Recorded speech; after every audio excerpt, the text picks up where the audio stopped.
ভিডিওতে আজকের ওয়েদারটা দেখতে যতটা সুন্দর লাগছে ততটা কিন্তু একদমই ভালো নয়। মেঘলা ঠিক আছে, কিন্তু বড্ড গুমোট গরম।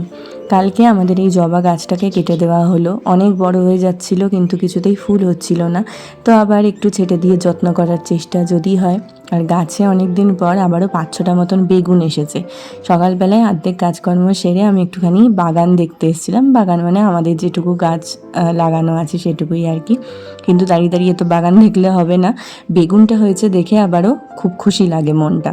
এদিকে এখন ঘর দরগুলো ঝাড় দিয়ে নিচ্ছি, ওদিকটা অর্ধেক ঝাড় দিয়ে তারপরেই বেরিয়েছিলাম। আসলে এইরকম ওয়েদারে না আমার ঘরে থাকতে একদম ভালো লাগে না। আর এই যে কার্পেটটা দেখছো, এটা পাতা থাকলে আমাদের সবার যেমন সুবিধা হয় তেমনি আমার একার ভীষণ অসুবিধা হয়। কারণ এটা তুলে ঝেড়ে পরিষ্কার করা ভীষণ কষ্টকর একটা কাজ, কারণ এটা ভীষণ ভারী, মানে তুলতে হবে তারপর ঝাড় দিতে হবে, এটা ভাবতে গেলেই আমার জ্বর আসে। যাই হোক, এদিকে বাবার ভাত হয়ে গেছে আর আমাদের ব্রেকফাস্টও বানানো হয়ে গেছে। আজকের ব্রেকফাস্ট আমি বানিয়েছি, না বলবো না কি বানিয়েছি, তোমরা নিজেরাই দেখো, যদি বুঝতে পারো তাহলে আমাকে কমেন্টে জানাও। এদিকে ভিডিও দেখতে দেখতেই আমি আমার ব্রেকফাস্টটা সেরে নিচ্ছিলাম, আর সত্যি খেতে এত ভালো লাগছিল যে কি বলবো। কদিন আগেই অবশ্য আমি ফেসবুকে পোস্ট করেছিলাম, তোমরা নিশ্চয়ই জানবে। আজকে দুপুরে শাশুড়ি মা রান্না করেছিল উচ্ছে আলু ভাতে, মানে সেদ্ধ মাখা, যেটা আমার খুব ভালো লাগে খেতে। আর এটা হচ্ছে কাঁচকলার খোসা বাটা, আর তার সাথে ছিল কাঁচকলার কোপ্তা। তবে হ্যাঁ, শেষ পাতে কিন্তু গরমের স্পেশাল আমের চাটনিও ছিল। রোজ সকালে তোমাদের আমার রাধারমণ লালের দর্শন করাই, আজকে বিকেলে করাচ্ছি। সন্ধ্যায় প্রভুর দর্শন করে আমি এখন বেরোচ্ছি। কোথায় যাচ্ছি সেটা তোমরা বুঝতেই পারবে। বিকেলে আর আমি কোথায় যাই, আমার তো যাওয়ার একটাই জায়গা, সেটা হচ্ছে লাইব্রেরি। দুদিন আগে এই ভূতের বইটা লাইব্রেরি থেকে নিয়ে এসেছিলাম, যেটা অতি বাজে, একটু ভালো লাগেনি আমার, তো সেই জন্য সেটা বদলাতে যাচ্ছি। আর রাস্তা দিয়ে হাঁটতে হাঁটতে চোখ পড়লো এই গাছটার দিকে।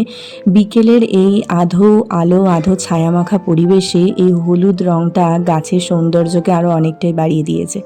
যাক, দেখতে দেখতে চলে এসেছি আমার প্রিয় জায়গাতে।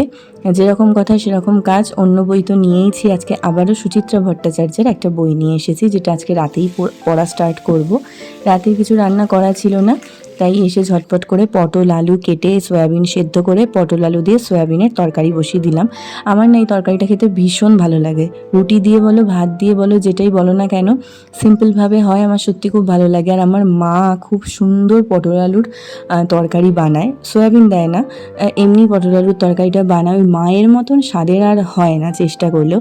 আজকে ঘরে টমেটো ছিল না, তাই এমনি নর্মাল রেগুলারের যা মশলা তাই দিয়েই করলাম। নামানোর আগে একটুখানি ভাজা মশলা ছড়িয়ে দিয়েছিলাম, কারণ মাকে দেখেছি পটল আলুর তরকারিতে সবসময় ভাজা জিরের গুঁড়ো দেয়, এত ভালো লাগে খেতে। এরই মাঝে আরেকজনের আবার খিদে পেয়ে গেল, তিনি পড়িয়ে উঠে এসে আমাকে বললেন আমার জন্য কেন কিছু বানাওনি। তো সেই মুহূর্তে প্রায় 9:45 বাজে, আমি এখন তার জন্য কি বানাবো, তাই একটুখানি চিড়েই ভেজে দিলাম ঘরে। এদিকে আমি মহারাষ্ট্রের কথা শুনতে শুনতে এখানে রুটিগুলো বেলে নিচ্ছিলাম। আর রুটি ফুললে আমাদের প্রত্যেক গৃহিণীরই মনে হয় আনন্দের আর সীমা থাকে না। আমাদের সারাদিনের কাজকর্মের মধ্যে রুটি ফোলার যে আনন্দ, সেটা মনে হয় আমরা আর কোনো কিছুতেই খুঁজে পাই না। আর আজকে ফরচুনেটলি আমার সব কটা রুটি দেখো কি সুন্দর ফুলছে। আচ্ছা, তাহলে আজকের মতন ভিডিওটা এখানেই শেষ করছি। গুড নাইট বলো। গুড নাইট সবাইকে। রাধে রাধে। জয় শ্রী রাধে।